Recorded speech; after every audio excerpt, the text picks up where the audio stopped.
सेवा करी है रे, चुनरी अड़उल पूजा खातिर लाके धरी है रे।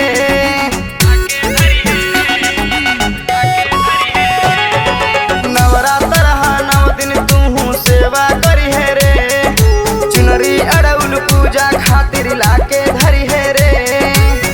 भैरो भैया बघवा सजावत होई है, मखमल के आसन तू लगा रे मलिनिया माई, बघवा सवार होके आवत होई है। मखमल के आसन तू लगा रे मलिनिया माई, बघवा सवार होके आवत होई है।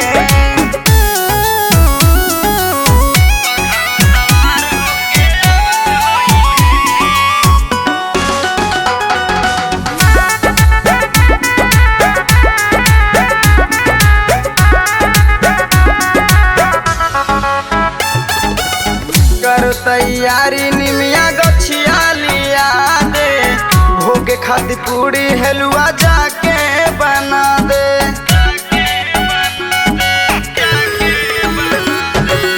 कर तैयारी निमिया गछिया लिया दे, भोगे खातिर पूरी हलवा जाके बना दे। झुम झुम पचरा सबे गावत होई है, मखमल के आसन तू लगा रे मलिनिया माई, बघवा सवार होके आवत होई है। मखमल के आसन तू लगा रे मलिनिया माई, बघवा सवार होके आवत होई है।